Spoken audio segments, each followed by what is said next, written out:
Yeah, the moral majority, baby. Oh, the absolute freakazoids, dude. The real demons, the real vampire shit, okay?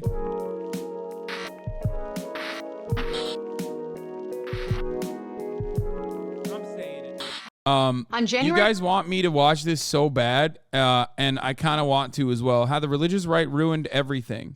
This is by Leeja Miller. Let's take a look. 6th, 2021, the mobs of Trump supporters swarming the Capitol building, breaking through police barriers, smashing windows, and eventually breaching the Senate chamber weren't just chanting Trump's name. And they weren't there because they just agreed with Trump's politics and thought he would be a better president than Biden. The crowds that day were there on a mission. To them, the mission was to save the United States of America, not from 4 years of a Democratic president, but from a biblical fall from grace. For many in the crowd that day, their presence at the insurrection was the fulfillment of their divine right, a fight against further persecution of their people, and a holy war ordained by God himself. They waved flags and signs that said Jesus saves. They erected a giant cross next to 20 years ago, I did a womanless beauty pageant where I, dressed in drag as a minor at a church for a fundraiser in Alabama. Crazy how much things have changed in such a short time.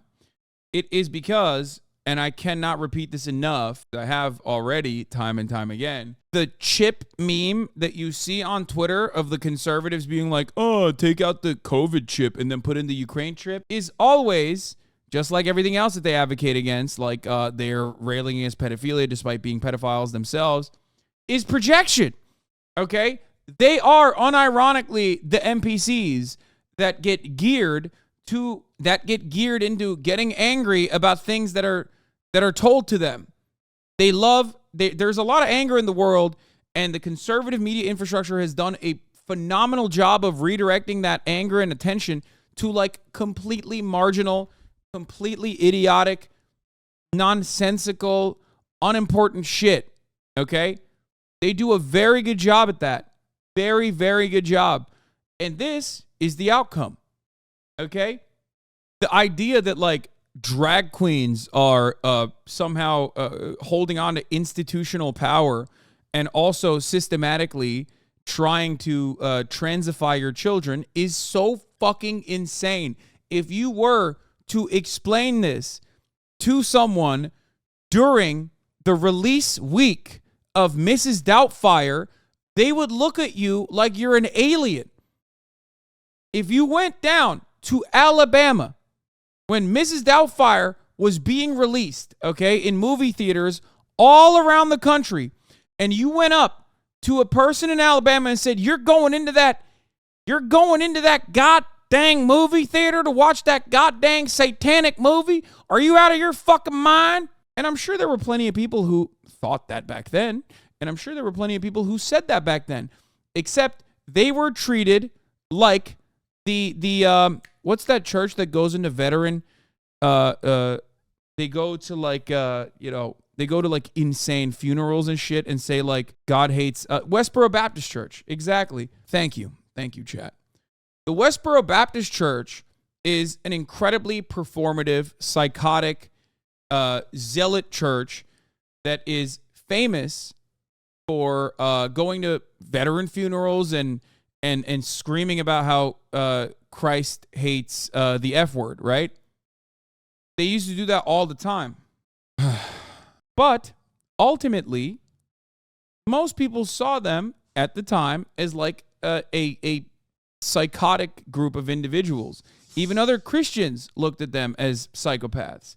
However, nowadays, there has been a Westboro Baptification of the entire conservative evangelical base of support, where they operate in an identical capacity to the Westboro Baptist Church, and it's become significantly more normalized. And that is what you're seeing. You're seeing that. Also, ironically, in that time frame, the Westboro Baptist Church and their movement has like withered away because there are significantly better mainstream avenues to exercise that level of hatred on now. Like you have the go-ahead. Most white evangelical Protestants in mainstream churches nowadays behave exactly like the Westboro Baptist Church. Every single one of them. That's why I brought up the Mrs. Doubtfire shit, where like you could have had some freaks, some crazies, But ultimately, most conservative Christians would have looked at you like, what the fuck are you saying? Shut up. Like, no, this is not going to, what is trans? Like, I don't even understand what you're saying. They're not going to homify my child. Get the fuck out of here. It's just a fun movie that we're watching with the family. Now, it is significantly more mainstream because we are very easily influenced in our hyper-atomized, hyper-online existence. We're very easily influenced by a lot of media attention on a particular thing. We think that it's like absolutely the most important thing that's happening. Okay? You always have weirdo Christian leaders claiming things such as Katrina being caused by homosexuality and stuff like that. Yeah. But it's become more popular due to social media brain rot. Exactly. Clout has leveled up the confidence man game, and it has also leveled up the televangelists and the game that they play. That's it.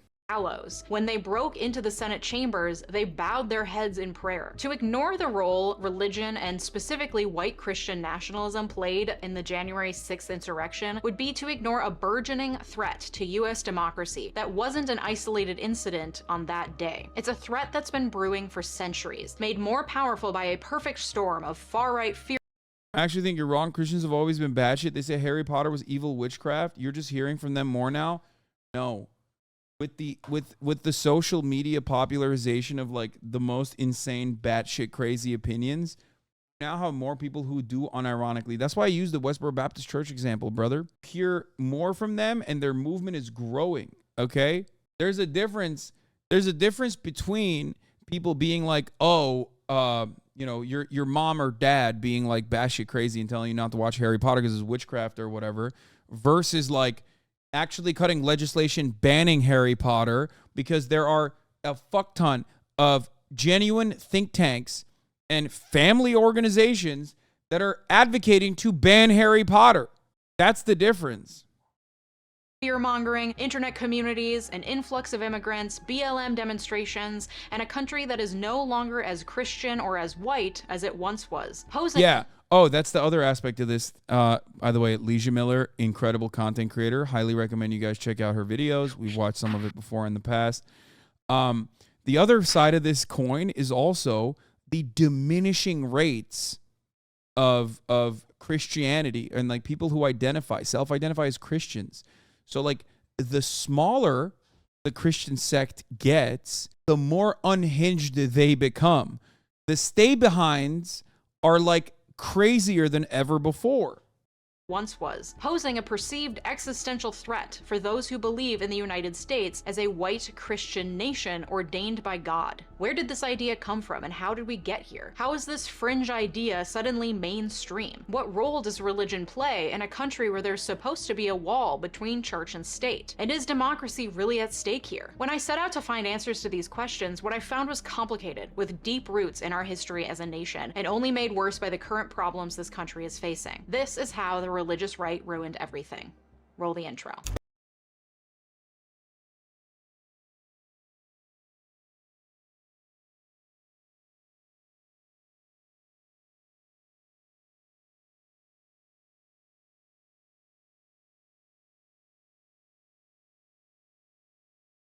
Coffee. I love coffee! Trade helps you discover great coffee from the best local roasters around. They have over 450 different coffees, from dark roasts to blends to rare roasts. We're watching to the ad. And everything in between. So you'll out of the way because these groups of people slash Leeja and get a free bag.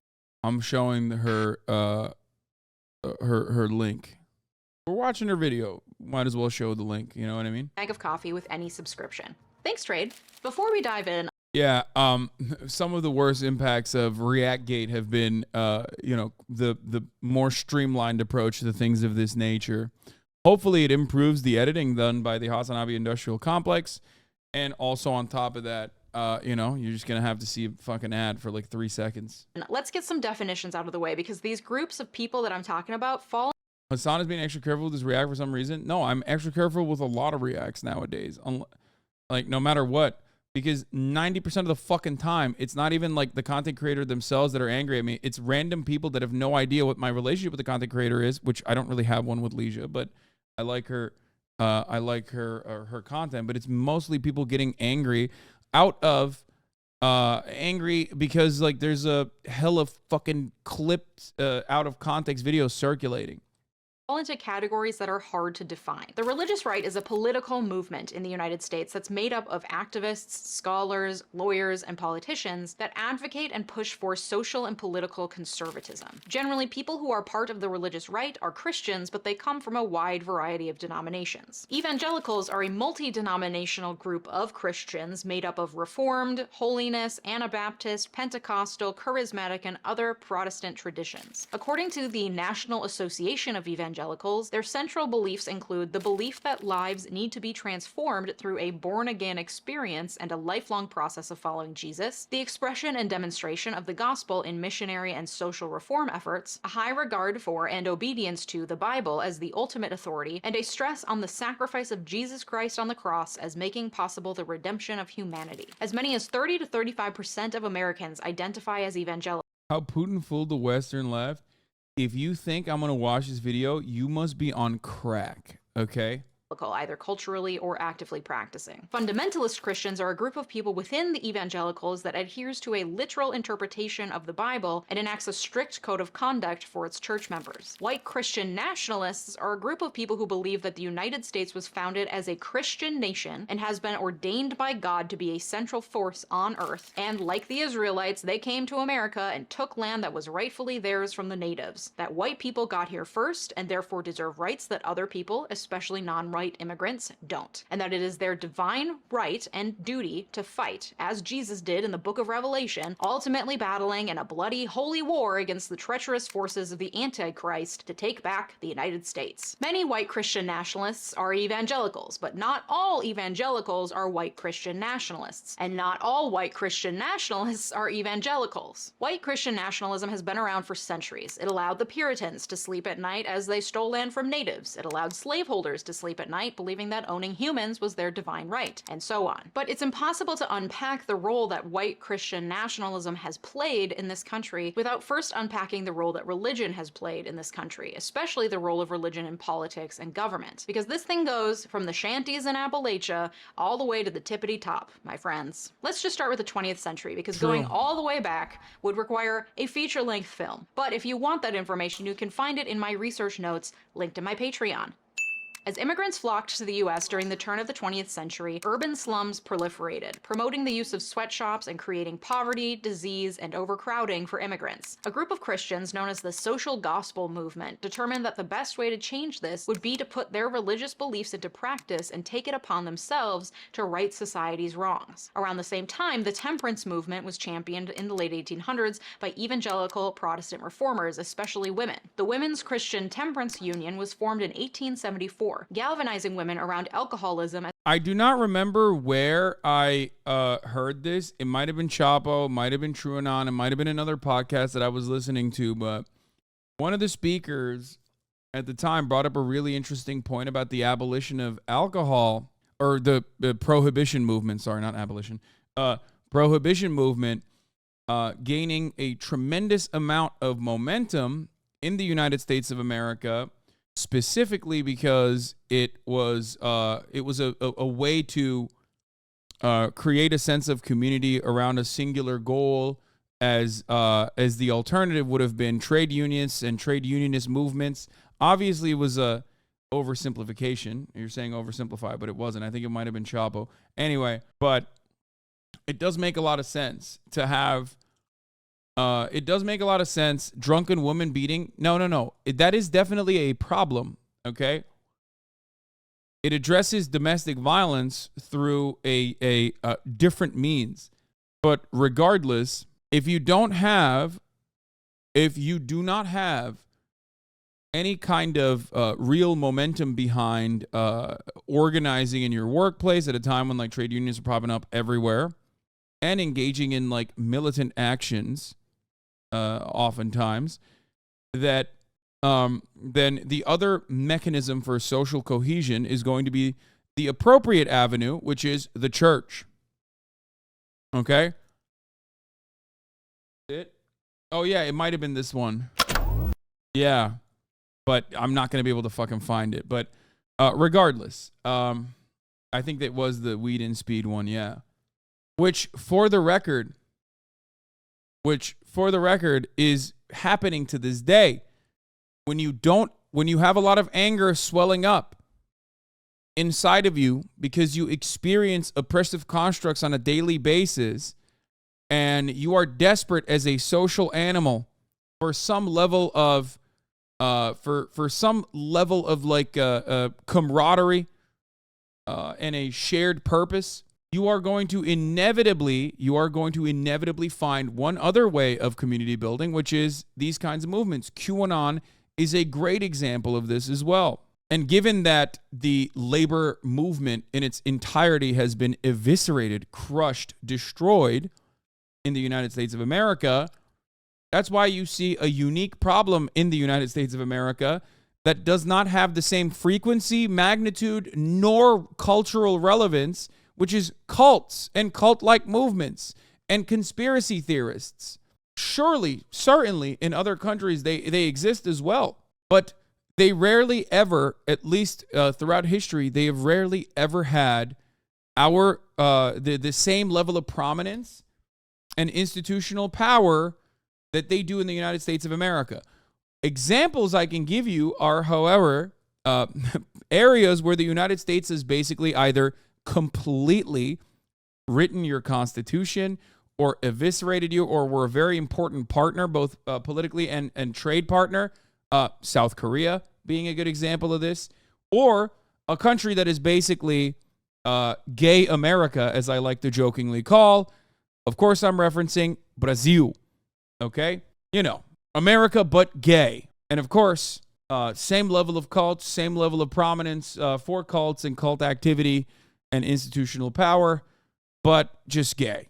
As a family issue and uniting women across class and race. Their dreams came to fruition 50 years later through the passage of the 18th Amendment in 1920, which prohibited the sale, manufacture, and transport of alcohol, except, importantly, for churches, of course. The 1920s also saw the popularization of the radio, and evangelists were quick to adopt that technology. Sister Amy McPherson was the first conservative Christian celebrity. Using the newly popularized radio, Sister Amy basically invented the concept of televangelism and ushered in the age of the megachurch. Other popular Christian radio personalities at the time included Billy Sunday and Catholic priest Father Charles Coughlin, who used his weekly radio program to criticize the president and promote anti-Semitism. Back then, the church saw him as an embarrassment and eventually silenced him. Today, he would probably get a primetime show on Fox. Then in 1925, a Tennessee biology teacher named John Scopes was found guilty of violating a state law that banned the teaching of Darwinian evolution in the classroom. That verdict was upheld by the Supreme Court. Despite the fact that this was technically a win for evangelicals, members of the national press made a mockery of fundamentalists for their conservative interpretation of the Bible, causing many Isn't that funny? That it's like the same shit. I mean, this is George W. Bush era politics. And it's also politics that still exists to this fucking day. It's so great. It's so great to see the exact same issues come up over and over and over again with absolutely zero progress made. Conservative Protestants to retreat from the public sphere and remove themselves from national politics altogether, taking an isolationist stance for the next several decades and quietly organizing behind the scenes. In the 1930s and 40s, evangelical leaders began forging close ties with economically conservative businessmen with shared objections to political and theological liberalism and mainstream Christian leaders in the National Council of Churches. So they built a network of colleges, parachurch orgs, radio and television stations, and political action networks that combined Christian values, Jeffersonian democracy, aka belief in a limited federal government, and free market economics, creating a tie between evangelicals and wealthy corporations that exists to this day. After World War II, Americans flocked to church in record numbers. Church building increased and Bible sales were through the roof. And through propaganda in advertising, film, and public addresses, the government, working in tandem with religious leaders, connected communism with godlessness and atheism, differentiating it from the piety of democracy-loving Americans. This ushered in an era of using communism as a scapegoat for the threat. It also quite literally is the reason why what is it, to the Bible, "In God We Trust," was added, right? Because it was in the capitalized form "In God We Trust" first appeared on the 2-cent piece in 1864 and initially only appeared on coins, but it gradually became accepted among Americans. Much wider adoption, however, followed in the 1950s. A law passed in July 1955 by a joint resolution of the 84th Congress and approved by President Dwight Eisenhower requires that "In God We Trust" appear on all American currency. The law was first implemented on the updated $1 silver certificate that entered circulation. The 84th Congress later passed legislation, also signed by Eisenhower, declaring the phrase to be the national motto. Several states have also mandated or authorized its use in public institutions or schools. While Florida, Georgia, and Mississippi have incorporated the phrase as some of their state symbols, the motto has also been used in some cases in other countries, most notably in Nicaragua's coins. The motto remains popular among the American public. Anyway, it's a very successful way to try and eviscerate any kind of like leftist momentum by saying leftists are godless. Leftists are godless freaks. They're commies. They're un-American. Being an American is being a racist piece of shit who claims to love God. Can we please cover anything positive about the other Christian groups? I gotta say, it sucks that the only negative Christianity is covered here in general. It's no different than lumping all Muslims together. I know you're not saying all Christians, but it's what people walk away with, just complaining out loud. I mean, I am probably one of the very few leftist spaces online that covers a tremendous amount of, that offers a tremendous amount of coverage to the positivity of Christianity and religion in general as an effective mechanism for social control that can be wielded in the right direction. I've talked about liberation theology quite a bit. I see religion as a weapon, okay? You can use it to strike down your enemies. And if those enemies are awful, evil slavers, then that's fucking great. Okay? Which it was. Abolitionists, radical abolitionists. A lot of them were, Christian maximalists. Okay? They were maximum levels of Christian. Plenty of religious organizing has occurred around the lines of Christianity that also happens to be, following Christ-like activities to a T, which includes socialism. But that is not what we're talking about today. What we're talking about currently is how religion is used as a weapon in the other direction. And that direction is actually the most popular direction. Let's be real. I would go so far as to say that that direction that religion has been used is the most popular direction for especially Christianity.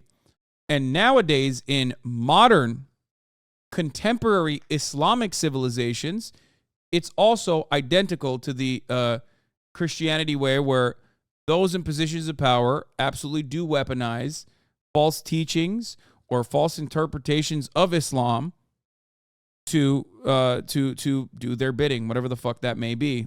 Erdogan being a great example that I can show you from Turkey. That's the unfortunate reality. No, it's not. I didn't feel that way. No, it's not. You didn't feel that way about Erdogan? It's crazy. Now, the irony, of course, whatever Sufi Masoodi is going to say, and he always gets mad at me whenever I talk about Islam, of course, the major player here that has created more fundamentalist avenues is the United States of America and England. So, like, all matter of Wahhabist fundamentalist that has run rampant throughout the Islamic world has been done by conservative religious nut jobs that have been activated, put into positions of power purposefully by Western think tanks and civil society organizations that are working at the behest of the State Department.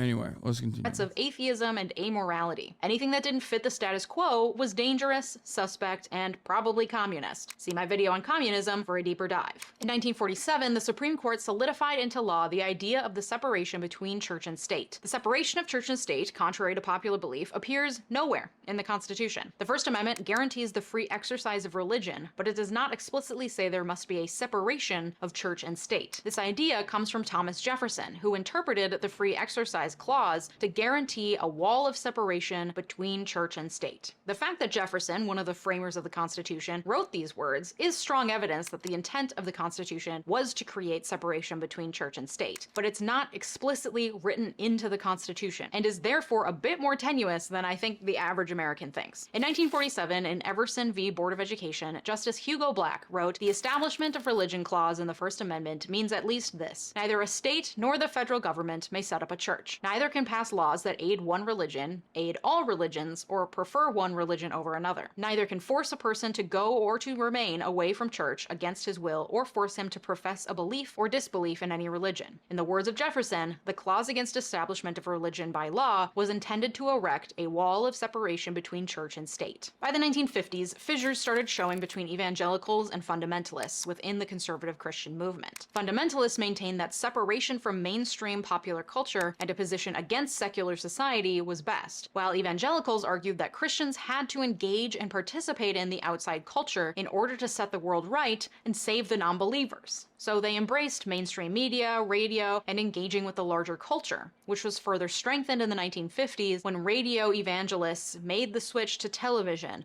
with the weekly television show Cathedral of Tomorrow, hosted by Rex Humbard, ushering in a new era of evangelism. Mainstream churches began to see a decline in enrollment in the 1960s, while evangelical churches thrived from the 50s into the 21st century. This is in part due to backlash from the civil rights movement, a movement in which many churches and church leaders were involved in the push for equality, creating a divide between mainstream denominations and the conservative Protestant evangelicals who were threatened by the civil rights movement. Yep. Every single part of like American Christianity has had both sides utilizing religion, some for good, some for evil. The sides that were utilizing it for good were actually doing the right thing. They were literally following the correct interpretation. What do you mean, wow, didn't know that? What do you think the REV in front of Martin Luther King stands for? God, American education is so fucked, dude. It's just like, yeah, that meant he was a revolutionary MLK or a revisionist MLK.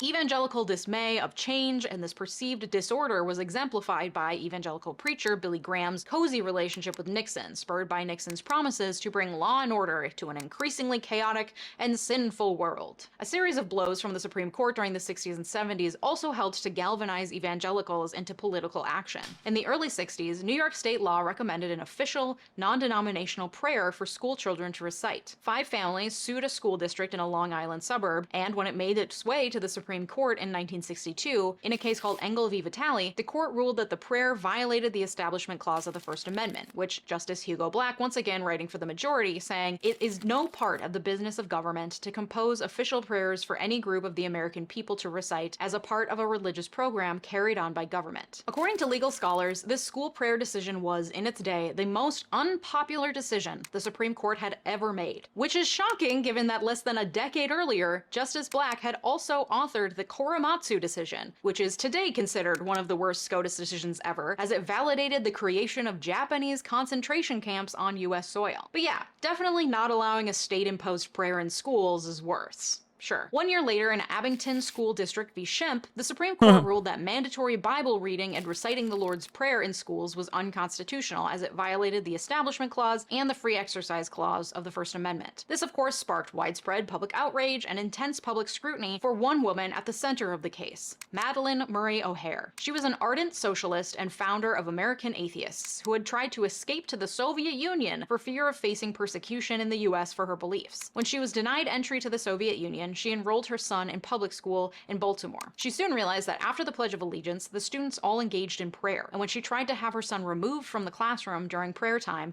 the school refused. So she pulled her son out of school and sued the school district. Despite the court siding with Madalyn, the public backlash was swift, with Life magazine referring to her as the most hated woman in America. She was later interviewed for Playboy magazine, in which she identified as a militant feminist and said the iconic line, "I'm not saying that all American men are this way, guy, but 9 out of 10 are breast-fixated, wham-bam, thank-you-ma'am cretins who just don't give a damn about anyone's gratification but their own. Preach, sister. A fully separate video could be made about Madeleine, not only for her at times contradictory views and her cultural vilification, but also for her untimely demise. In 1995, her son, and her granddaughter were abducted and murdered by a man whom Madeleine had written a scathing article about in American Atheist magazine. Their bodies weren't found until 2001. In 1968, the religious right suffered another Supreme Court blow in Epperson v. Arkansas, which ruled that some things never change. I mean, righteous violence has played, and obviously acts of domestic terror, stochastic terrorism, direct acts of white supremacist domestic terror has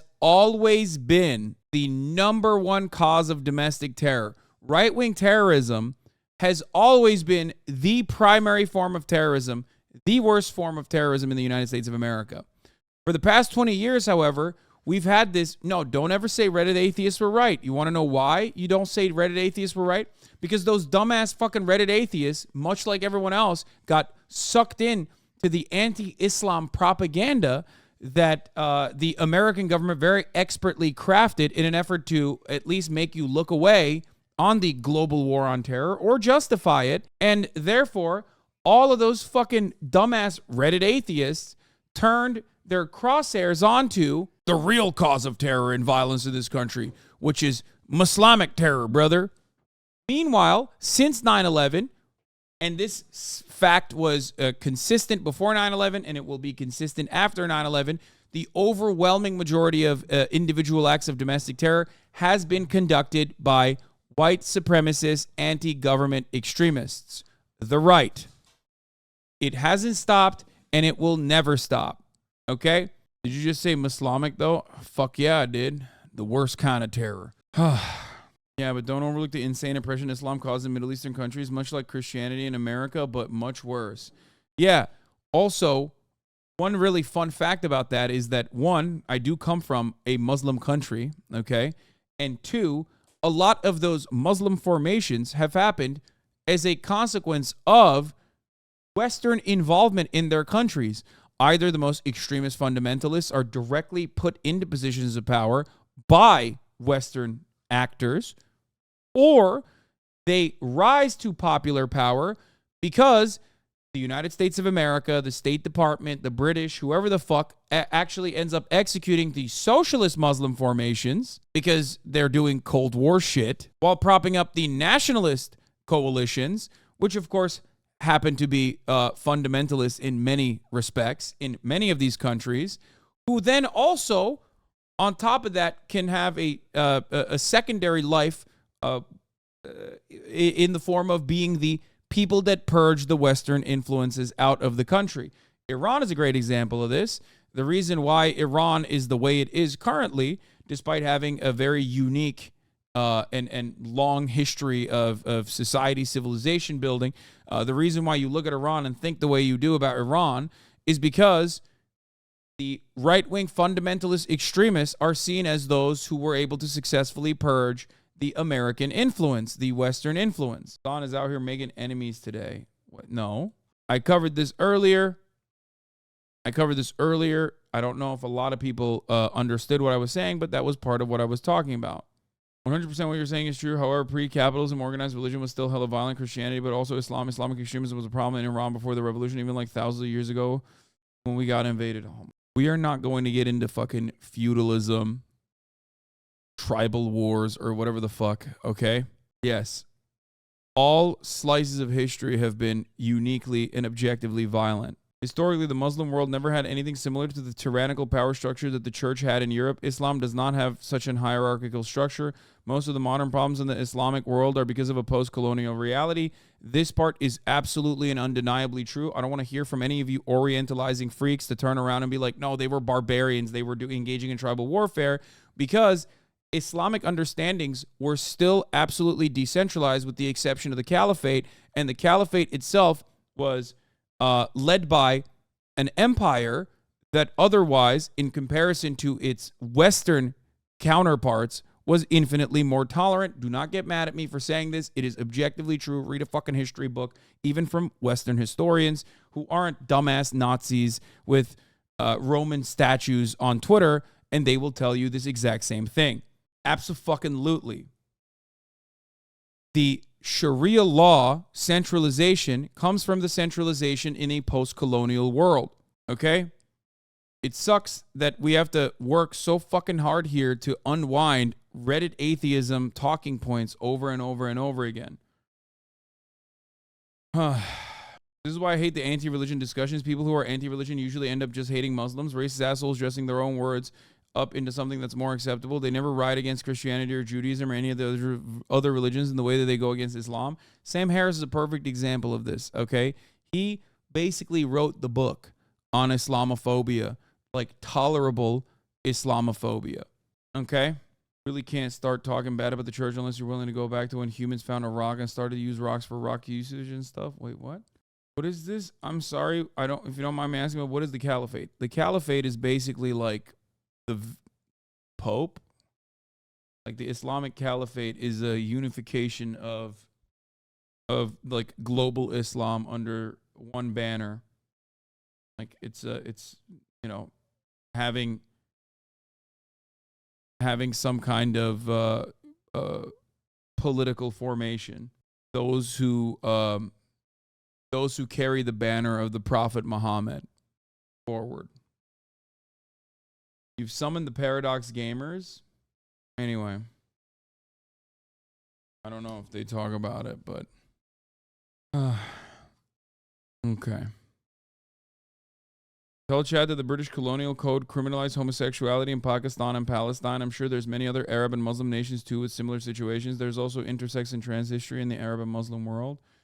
Well, mostly in South Asian world, but yes.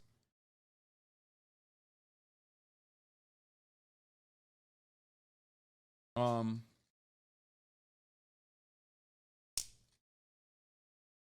right.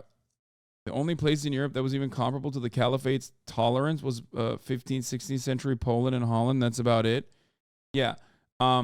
People often talk about jizya, which is a tax. Okay? It's a tax for non-Muslims, which is infinitely more accepting and infinitely more tolerant in comparison to pogroms, for example. The Ottoman Empire always had an open door policy to Jews that were being persecuted in Europe, something that you might not know about. And also, Muslims were already paying that in the form of zakat, but zakat's a little bit different. But still, like there is already like an internal wealth distribution in the Islamic world if you're following the code.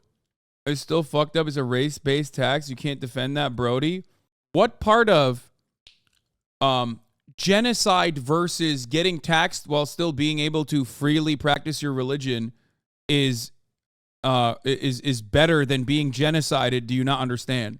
Like, I'm not defending the concept of like taxing people for being Jewish or Christian. I hope you get that.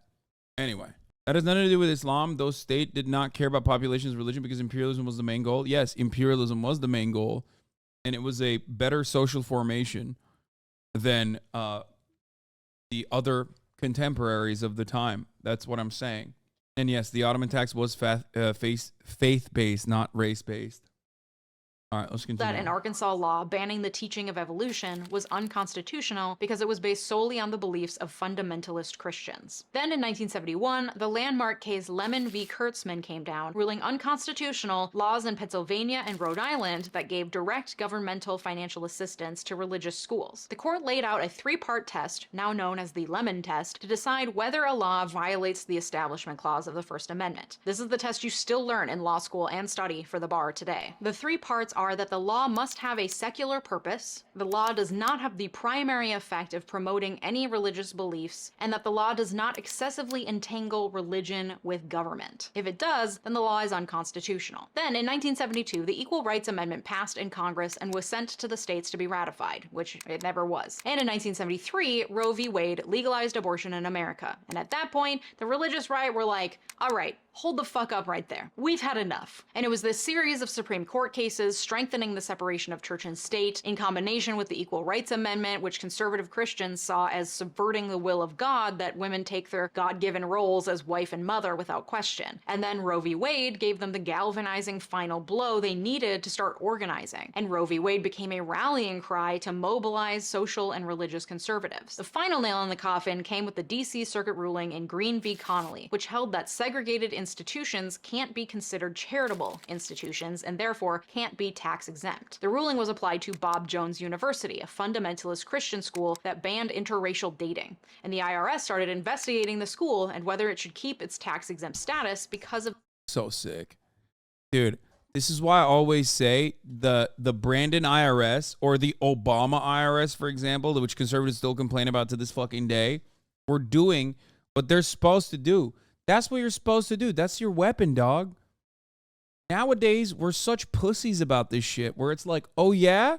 Oh, I'm sorry, you don't want to do adoptions for gay couples? Oh, that's sick, man. Let's see your books. Turn it around. Turn it the fuck around, bitch. I'm going to throw the worst math nerds at you. I'm going to weaponize accountants so fucking hard your head's going to spin, okay? Let's see your books, bitch. Let's see what's going on. Bob Jones didn't lift a ban on interracial dating until the year 2000. I love the concept of like the right-wing Japanese soldier just holding out on a fucking island. My man was just like, no, I don't care. Dude, I don't give a fuck, dude. No shot. I'm a firm believer, okay? He's just there. He still believes it.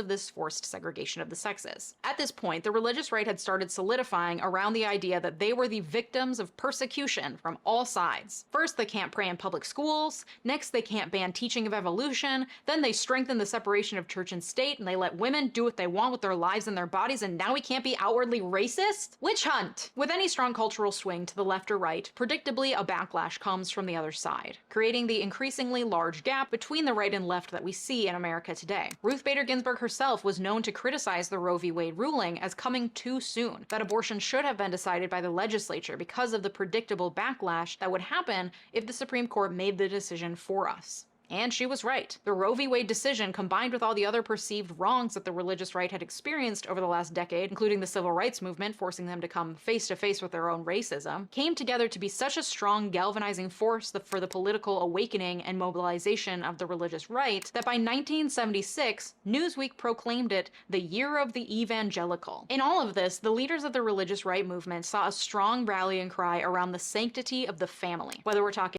Okay, one aspect of this that is not, maybe she'll get to it actually. I was going to say one aspect of this is not being covered currently is the white evangelical Protestant movement becoming weaponized and mobilizing on the boundaries, always on race, which I think she's literally about to talk about.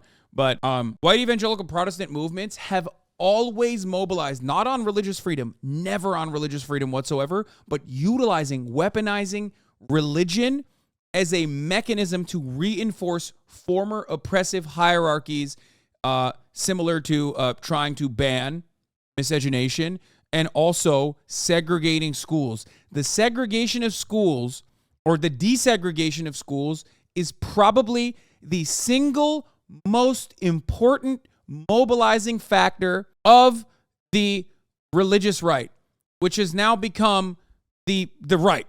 It's just that's what it is. Okay? Straight up. They still push that note on the school choice narrative. They still want to fucking destroy public institutions and public schools in general. One way to do that now, basically, is by obviously defunding schools, as they have done very successfully, but also by serving the top of the hour ad break. Okay? Where those who have a $5 a month subscription are segregated from those who do not, and they end up seeing the top of the hour ad break, which is why we try to unify here. Okay? There's a 3-minute ad break now. Okay, so let me explain something to you. We were talking about desegregation. We were talking about school choice. The contemporary version of eviscerating public schools and what remains of like some level of labor power in the form of teachers' unions nowadays is done on the boundaries of trans kids and gay kids, okay? I've talked about this so many fucking times over, but during the QAnon movement gaining momentum during COVID, one thing that I would always point to was how quickly the right would seize on any kind of real action happening on the ground, any kind of real social formation happening on the ground in a reactionary direction, and turn their anger into the Republican Party's tangible policy goals. You would have QAnon people doing a QAnon rally in Southern California, and a right-wing person that's running for state office would come up and talk about fucking school choice. What the hell, especially back then in 2020, did QAnon have to do with school choice? Now, school choice is synonymous with anti-trans rhetoric. That only took 3 fucking years. Think how quickly they went from having these two ideas that don't necessarily mix together into an idea that is absolutely synonymous, and so much so that you can't even think of a world where that concept existed together. Just like the main purpose of school choice originally was to stop desegregation, which there are plenty of segregated schools.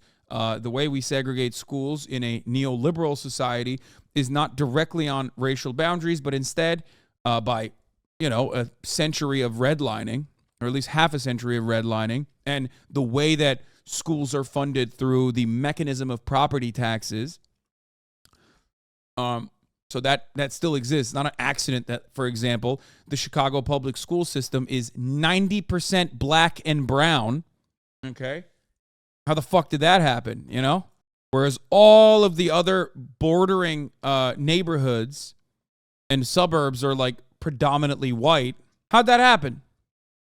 I wonder. There are so many different ways that America constantly reinforces its primary goals, okay? They do it through a capitalist, secular concept, and they certainly do it in a more overt fashion through the religious right by claiming religious freedoms. So always think about what you are defending when you're defending certain concepts, because it's not like the North was any better. I mean, it was comparatively much better, obviously, than the South, but not like the North was free of any kind of racial guilt, okay? There's a reason why there is no racial harmony in this goddamn country, okay? Still pretty fucked up. Anyway. In interracial marriage, gay marriage, abortion, prayer, or Christian values, it can be tied back to the sanctity of the family unit and how that godly unit is being threatened at all sides. By 1979, popular fundamentalist preacher Jerry Falwell launched a new advocacy group, the Moral Majority, baby. At the behest of conservative operatives. This fucking freak, dude. Oh, Weirich and this fucking guy. Oh, the absolute freakazoids, dude. The real demons, the real vampire shit, okay? From the Republican Party. The moral majority sought to mobilize evangelical voters around moral issues. In a single year, the moral majority had mobilized in 47 states, claiming to communicate regularly with 4 million members. It was the first time that Christian voters mobilized on a national scale and made politics a priority for the church. Through voter mobilization, nothing funnier than Jerry Falwell Jr., his son, avid Trump supporter, very popular Trump supporter, as a matter of fact, having articles written about him about how he loves to watch his wife get fucked by a pool boy that he dumped like millions of dollars of funds into. Something that we totally covered here, but many of you may have forgotten. Jerry Falwell Jr., that freakazoid's son, loves watching his wife get fucked by a... is this a good word for it? Hold on. I'm going to look this up real quick. Yeah. A comely lad. Okay? Typically used for a woman, but still. A comely lad. Comely. Anyway, let's continue. Lobbying, campaign. Wasn't there a Hulu miniseries about him? Yes, comely means attractive. I know. Wait, what do you mean? Have you seen the pool boy that fucks Jerry Falwell's wife? Yeah, he's attractive. He's a sexy-ass Cuban American who dicked his way to the top. No, it is a perfect word to use. So up inside the Jerry Falwell love triangle, pool boy tells all. I mean, we read this. You gonna tell me that attractive is not a good word to use for this guy? Are you kidding me? Look at that fucking jawline, dude. Giancarlo Granda, the Miami hotel pool boy whose accusations of a marital affair helped lead to Jerry Falwell's resignation from Liberty University. Yeah, I mean, he's not technically a pool boy anymore. Jerry Falwell did fund everything for him. So, there was a documentary created on this family. It's called The Righteous Gemstones. It's on HBO, okay? If you want to know a one-to-one comparison, just watch that. It's fictional, but it's pretty real. I have not watched a new season, though. Let's continue. Donations and promoting candidates sympathetic to their cause, the moral majority used a full range of political and social tactics that are still used by the religious right today. And the religious right saw the solution to their problems in presidential candidate Ronald Reagan. They believed he was ready to put their social agenda into action. He supported constitutional amendments to ban abortion and reinstate prayer in public schools. And with the support of this energetic voting bloc behind him, Reagan won the presidency, including 2/3 of the evangelical vote. Unfortunately for the evangelicals, Reagan was too busy fucking up the economy and decimating organized labor to pay attention to their little moral issues. And by the end of his second term, they realized that he had let them down. During the Reagan years, the Supreme Court continued to enforce the separation of church and state, finding in 1984 in Lynch v. Donnelly that any government action that appears to endorse or disapprove of a religion is unconstitutional. Still the worst contemporary president. Like him, George W. Bush, and Trump are three of the worst. But he probably is still the worst. He's so bad. He's so bad that like, oh God, no, I don't know. I think he might be the worst. What about H.W. Bush? H.W. Bush did all of his worst shit, in my opinion, before he was president. You know, when he was working under the banner of Ronaldo Reagan himself, and even before then. Reagan was a proto-Trump? Yeah. The residual damage from Reagan has been disastrous. I mean, the thing is, even before Ronaldo, let me tell you something. Even before then, Carter wasn't fucking great either, right? Like, even before then, the die was cast already, okay? The American contemporary civilization that you exist under today was heading in that direction regardless. Reagan was just a fucking accelerant. Especially for the era. Like, that era of neoliberalism was so powerful. It's hard to explain. I mean, think about Thatcher, right? It was global. It was a global phenomena. It was really bad. Really, really, really bad. Worst part about it, that he was getting his dick sucked sideways by Nancy the entire time. Like, he was getting his cock sucked so hard he got Alzheimer's, okay? Like, that's how fucking hard his shit was. By the throat goat herself. Absolutely unimaginable. He went nutty with it. In 1985, the court ruled that a moment of prayer violates the Lemon Test and is unconstitutional. By the end of the Reagan administration, the moral majority disbanded. In 1989, the Christian Coalition was founded, picking up the torch of evangelical political action from the moral majority. But this time, instead of focusing on presidential elections, the mission was to organize evangelicals at the grassroots level. At this point, the tide started turning for the religious right. In 1990, a nearly unanimous Congress passed the Religious Freedom Restoration Act. When you see Brother, You Are on My Living Room TV, like, what? Do you think, like, your dad is going to come in and high-five you extra hard because he already knows that Nancy Reagan sucks a mean cock? Like, what are we doing? And it possibly caused Ronald Reagan to have Alzheimer's, dementia. Like, he got his cock sucked so fucking hard that he literally sucked the memories out of his brain. Yeah. When the dome is so good, you forget your own name. Dome so good, you're doing Iran-Contra. Just nobody ever talks about how important Nancy was. The brain drain, the real brain drain, exactly. Nancy Burlington Throat Factory Reagan. Oh, what the fuck? Oh, Jesus Christ. Okay. Let's continue. Act, meant to provide more federal protection for religious exercise. While the act was later found to only apply to federal governmental actions and not to state governments, the act formed the blueprint for 21 individual states to pass their own religious freedom restoration acts to apply to local government and make it harder for the government to substantially burden a person's exercise of religion, even if the burden results from a rule of general applicability. This means that the government can pass a law not related to religion, but the law will be held unconstitutional if it's found to substantially burden a person's exercise of religion. Then in 2001, George W. Bush took office and the religious right once again saw an opportunity. Bush is an evangelical Methodist. He spoke freely of his faith and made promises to enact policies advocated for by evangelicals. And this time, he actually followed through. He signed bills forbidding late-term abortions and restricting embryonic stem cell research. He also... Yeah, that was pretty cool. Stem cell research ban. The conversation also was again on theory of evolution not being taught in schools. Really cool time where a lot of the r/atheist Andes were understandably very frustrated with evangelical Christianity and got mad at that until there was a really cool, really fun event that George W. Bush caused, which only accelerated under Barack Obama and got significantly worse. Under Barack Obama, all the r/atheists who still hated evangelical Christianity and Muslim fundamentalists then fully shifted their attention to the Islamic world, saying that the Islam was a monolith and they were all terrorists, they were all godless, and became way more reactionary, in my opinion, under Bardock No Bummer. Talking about r/atheists.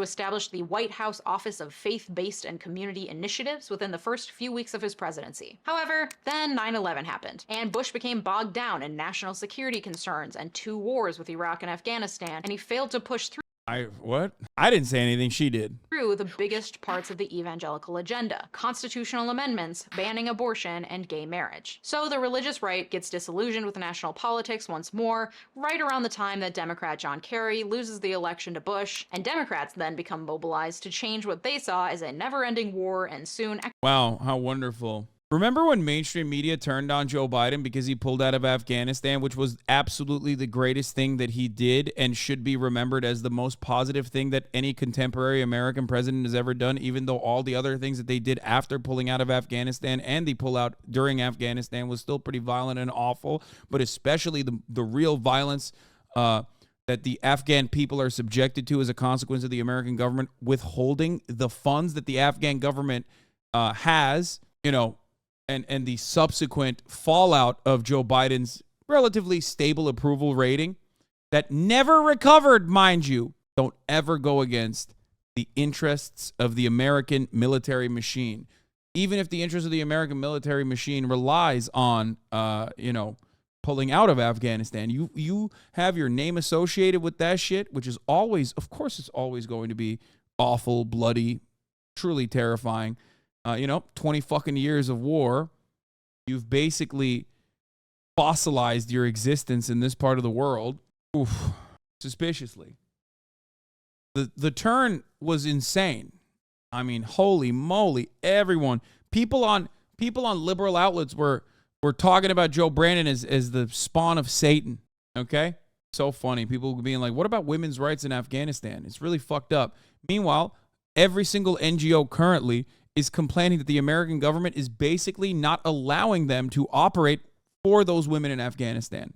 Like right now, the Afghan funds are still withheld from the government. Any kind of organization that wants to work inside of Afghanistan is not allowed. It's virtually impossible to give money to any kind of Afghan charity. People are left without any kind of fucking, left behind without any kind of help whatsoever. But remember, they fucking cared so much. They cared so much, guys. Cared so much about the women in Afghanistan. We cannot pull our military out. Improvement pill here. Today. What the fuck is this? 1 year ago? Improvement pill. A new no-fap strategy? Oh my God. This is fucking juice for me. Thank you. economic collapse and the 2008 financial crisis. Enter Obama, the evangelical death wish. He is the first president to acknowledge non-believers in his inaugural address, saying, "We are a nation of Christians and Muslims, Jews and Hindus, and non-believers." And then, of course, backlash, because that's what happens every time in this country. With the election of Obama, Like, Obama sucked, but also he was black, which is definitely the reason why everyone hated him. Not because he sucked, but because he was black. Let's be fucking real, okay? It was insane. Oh my God. came things like Obamacare, new Supreme Court appointments, the legalization of gay marriage at a national level, an influx of immigrants and programs like DACA, our first non-white president, and the perceived further erosion of Christian family values. The religious right was once again feeling persecuted, like they did in the 60s and 70s during the Civil Rights Movement and Supreme Court cases, further establishing a separation between church and state. They were victims of the woke left. Their country was out to get them. And you know what a persecuted group of people needs? A savior. And they found that savior in Donald Trump, a man with no religion other than White man's Obama, baby. capitalism, but who was willing to sing and dance in whatever way would win him the presidency. In him, they saw someone who was willing to say the off-color things they feel they're not allowed to say because, you know, being a bigot and a predator is slightly more frowned upon now than it was in the made-up version of the 1950s that the religious right wishes to return to. But not for Trump. He says what he wants. He's a fighter. He won't be intimidated. And he spoke their language, i.e. never in full sentences. He didn't use the fancy elitist language of the Democrats or even other Republicans. He was, somehow, despite being the most conspicuous millionaire of the last few decades, a man of the people to them. And despite being a many times divorced adulterer, he was going to bring forth the Christian family values that had so long been under attack. He was their man. And because of the strength Obama getting elected is a pretty clear jumping off point for white supremacy becoming fully ingrained in mainstream right-wing ideology. I mean, white supremacy has never stopped being the mainstream ideology. I think what you're talking about is overt white supremacy. Because, like, covert white supremacy has always existed. That's why I gave you the example of Jim Crow North and Jim Crow South. It's overt in the Jim Crow South. It's covert in the Jim Crow North. Redlining existed all around the United States of America. Its impact is still very much clear. When you think about over-policing in black communities in Democrat-run cities in the crime narrative, you see the remnants of white supremacy in covert ways. Well, maybe overt for you and us in this community, but covert for the average American. Strength of that grassroots voting bloc, a bloc that had been formed and perfected in the 70s and 80s, Trump became their president. And when he wasn't their president anymore after the 2020 election, the religious right, and specifically the burgeoning group of white Christian nationalists, denied reality to the point of causing a literal insurrection. And that group of white Christian nationalists is so active because their central beliefs are once again being threatened. Christian nationalists can be identified by three key beliefs. One, that the U.S. was founded as a Christian nation with the aim of erasing the line separating church and state, believing that God chose the U.S. for a special role in history. According to ironic, because, like, it's kind of what Mormons believe, which is pretty cool that, like, evangelicals also believe it, but in a different way. A recent survey by the Barna Group, an increasing number of American Christians believe strongly that the U.S. is a Christian nation, has not oppressed minorities, and has been chosen by God to lead the world. This despite the fact that the framers of the Constitution were a collection of atheists, Unitarians, deists, and liberal Protestants, among other denominations, and that the 1797 Treaty of Tripoli, a treaty ratified unanimously by What is the one thing that unites them all, for the most part? The majority, the overwhelming majority. They were white and they were slavers. Never forget that. It does not matter the diversity of opinion when they are united on one cause.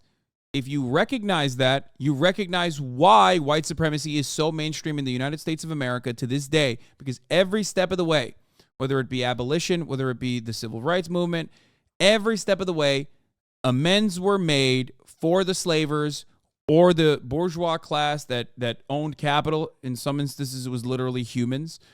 In others, it was still the Southern racial hierarchy that was re-implemented in the Reconstruction era as a consequence of the supposedly liberal abolitionist saviors seeing more, noticing that they had, more in line with the capital-owning class, formerly slave owners, than the newly freed men and women, black people. Every people on earth were slavers back then. Hell yeah, brother, which is why it's acceptable and we should totally say it's cool. Even though shadow slavery, even though that's not even true. And also, I mean, imagine fucking getting lapped by the English on this. Like, think about how disrespectful that is. That the English were not about it before the United States of America. But even though this is not a historical fact, let's for a moment think it is. Does that make it appropriate or acceptable?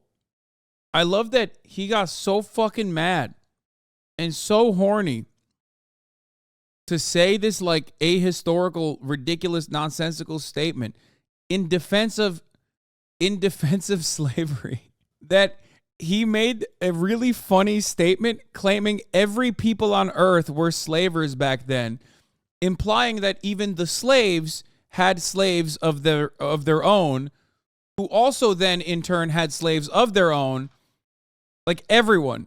But you know, if you want to understand the true history, chattel slavery was uniquely horrifying. Although all matter of slavery that still exists in contemporary society, by the way, is unjustifiable, inhumane, horrifying. Chattel slavery has a unique category of its own. Just remember that. Obviously, his English sucks. I get his point as shit, but don't bad faith it. Says Thunder Thighs. Obviously, his English sucks. I get his point as shit, but don't bad faith it. What did I... One, I made fun of the point, understanding that, like, it's... Wait, what? Did you just say don't bad faith his argument in defense of slavery? That was completely ahistorical? What the fuck are you saying? Yeah, we joked about it, idiot. I'm not saying that that is like what he is actually advocating for. We're joking about that part. Now I'm talking about the actual historical inaccuracy of what he's saying. How do you get to be stupider than the first guy who said every person have slave in throughout history?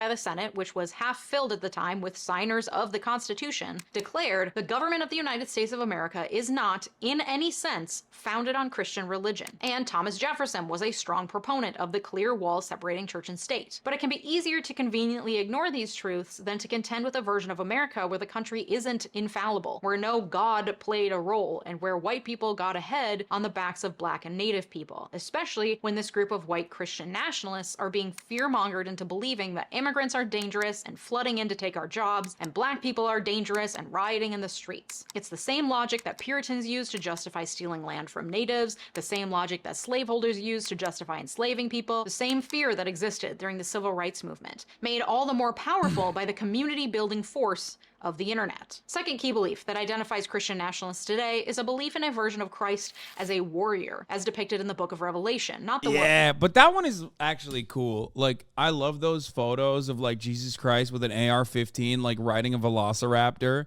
Way cooler than the lame-ass, possibly gay Jesus Christ that we know of. You know what I mean? Hanging out with dudes, dining with dudes all the fucking time. Gay.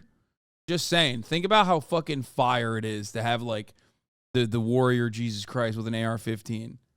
One depicted in the Gospels. In the book of Revelation, Jesus is said to be a warrior with eyes like flames of fire and a robe dipped in blood, who led the armies of heaven on white horses in a final battle against the forces of the Antichrist. In the eyes of white Christian nationalists... Wait, what the fuck? That's Burger King, dog. What the hell? Eyes like flames of fire and a robe dipped in blood, who led the armies of heaven on white horses in That's a Burger final King. battle against the forces of the... I'm sorry, you cannot convince me that that's not Burger King. That's Burger King. On a horse. What's happening? Is Burger King fighting Jesus Christ? What's going on? I didn't watch the anime. I'm sorry. I only read parts of the manga. I don't remember. Is this a part of it or what? The Antichrist. In the eyes of white Christian nationalists, especially those who participated in or supported the January 6th insurrection, they're following in the righteous footsteps of Christ and believe themselves to be Christ-like in both their perceived persecutions and their fight against those that would persecute them. According to CNN, a survey last year by the Public Religion Research Institute revealed that of all respondents, white evangelicals were the religious group most likely to agree with the statement, "True American patriots might have to resort to violence in order to save the country. To them, the ends of protecting what they believe to be a righteously Christian nation ordained by God justify the means of using force to protect that fantasy version of America. It's also a militant exhibition of masculinity that appeals to white Christian nationalists. Samuel Perry, co-author of the book Taking America Back for God, wrote recently that the more you line up with Christian nationalism, the less likely you are to support gun control. Guns are practically an element of worship in the church of white Christian nationalism. This adds further depth and color to my video about why Americans are so obsessed with guns, which you should go check out after this. It is, in part, because of this convolution of guns with Christian nationalism that has a stranglehold on the religious right that's only growing. And the final belief that typifies today's white Christian nationalists is the belief that there's such a person as a real American. This idea was born in part from Sarah Palin, who frequently referred to the real America and the pro-America areas of this. No, not all founding fathers were slave owners. That's why I said the overwhelming majority. Great nation. This idea took hold, and now white Christian nationalists have adopted the worldview that America is divided between the real Americans and the other citizens who don't deserve the same rights. Studies have found a correlation between white Christian nationalism and support for gerrymandering and the Electoral College, two ideas that put more power into the hands of white and rural voters. They also tend to believe that it doesn't matter what the voting machines say, because we all know that real Americans voted for Donald Trump. Philip Gorski, historian and author of the book The Flag and the Cross. It's a perfect argument, dude. Every Democratic vote is fake and every Republican vote is real. That way, you can never be trapped in a logical quandary. Like there's no, it's basically the perfect argument. If I believe that every single Democratic vote is false and every single Republican vote is real, then you can never counter my arguments. You can never tell me I'm wrong because everything you're explaining to me is false. Sums it up well, writing, "The United States cannot be both a truly multiracial democracy, a people of people and a nation of nations, and a white Christian nation at the same time. This is why white Christian nationalism has become a serious threat to American democracy, perhaps the most serious threat it now faces. This is in part due to the fact that white evangelicals are more politically active than the average population. More evangelicals are registered to vote on." This is why I always mention whenever people used to do the argument like, oh, Islamic Sharia is taking root in America, I would always show them that Muslims living in the United States of America are infinitely more tolerant than white evangelical Protestants. And also, white evangelical Protestants are the most active base of religious voters in this country. They have such an outsized stranglehold on American politics. It is unimaginable. There's no other group. There is no other group that comes close to it. That's additionally why the fucking anti-Semitic Nazis are hilarious when they're like, Jews control America. I'm like, brother, have you seen America? Like, what the fuck are you talking about? If you want to know a group that legitimately and actually controls American politics, it's fucking white Anglo-Saxon Protestants. It's white evangelical Protestants to be specific. That's it. Which of course is doubly ironic because half of the fucking Israel Defense Brigade, more than half of the Israel Defense Brigade, is white evangelical Protestants. That's why you go down to fucking Texas, go to a parking lot of a goddamn megachurch, you're going to see Blue Lives Matter and Stand With Israel bumper stickers on a dude who is the biggest fucking podunk backwards cousin fucking hick you've ever seen in your entire life, okay? He's fucking an AR-15 at night. You're like, Israel? What the fuck is this? That's the major reason. Not because of Jews or American Jews do we maintain the sanctity of Israel as a state, brother. It's literally fucking white evangelical Protestants that are the biggest defenders and supporters financially of the state of Israel. And here is why. My favorite fact, at least. We've covered, of course, we've watched a Christian movie about this, but that was a long-ass time ago. Don't know if you guys recall. Don't know if you were here to watch it. But evangelical Christians believe that Israel needs to be given to the chosen sons of God, the Jews, okay? From the river to the sea, and even certain parts all the way to Egypt, if I'm not mistaken. I don't know the exact details there, okay? Why? Because once that happens, the rapture will happen, and all of the evangelicals will be sucked into heaven. Meanwhile, everyone else that is not an evangelical Christian will fucking die in eternal hellfire while Jesus is fighting Satan. The second coming of Jesus Christ is going to happen, of course, once that happens. And Jesus is going to fight Satan in an anime battle. Okay, we're talking Sasuke Naruto. Looks like, looks like child's play. Okay? Megiddo. Jesus Christ comes back down to earth. He's got an AR-15. He's fighting Satan. This is something that evangelical Christians actually believe. You need to understand this. Okay? They're going to fight, and everyone else is going to go to hell. Meanwhile, all the Deborahs, the Barbaras, and the Hanks, every single fucking Walmart motor scooter riding Andy is going to be sucked into the heavens. You're going to be looking around like, what the fuck? Yo, why is Hank flying? Hank is not flying high enough. Seems like the Jesus sun ray is not strong enough to pull Hank. Got a gravitational force. But he's going to be sucked into heaven. You're going to be watching. You're going to go to hell. I am too, of course. Because, I will not convert to evangelical Christianity. You know who else will be going to hell in that situation, by the way? The Jews living in Israel, unless they convert to evangelical Christianity. So the final note on that chapter is not so great for Jewish people either. It's just a conditional allegiance that the evangelicals have with Jewish people right now. Okay? You're skipping a lot. Those left behind are the rapture, will be tried, and will only go to heaven if they take the mark of the beast. Wait, is that actually going to happen? Yeah, definitely. I believe this.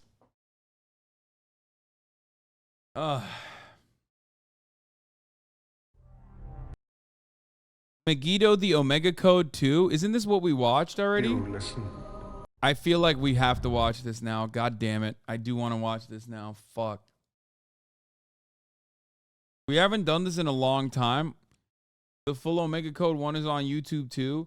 We have not watched Christian movies in a while. It's so sick though. Your lore recall is inaccurate. Don't give me that fucking weeb shit, okay?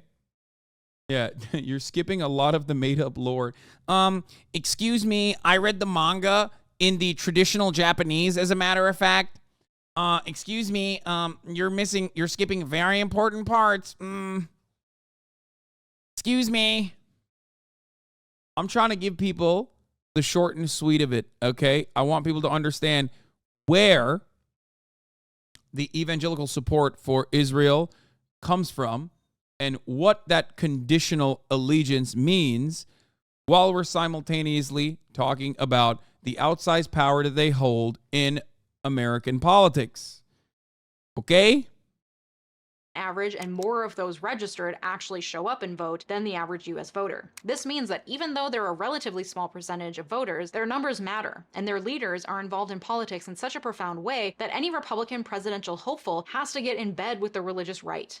Because as much as people who subscribe to the ideals of the religious right, especially the burgeoning white Christian nationalism movement, love to differentiate themselves from democratic sheep who don't think for themselves, the foot soldiers of the religious right movement may show up to marches, vote, and donate, but it's the movement's leaders, often moving in elite circles, that consciously reframe culture war issues in order to capture and control the votes of a large subsection of the American public. Because they understand that if you can get people to show up and vote based on just one or two issues, then you can control their vote. So they use these wedge issues to maintain political power for themselves and their allies, increase their funding, and enact economic policies that benefit the billionaires who fund them, tying conservative economic policies to religion. The Bible and God oppose progressive income taxes.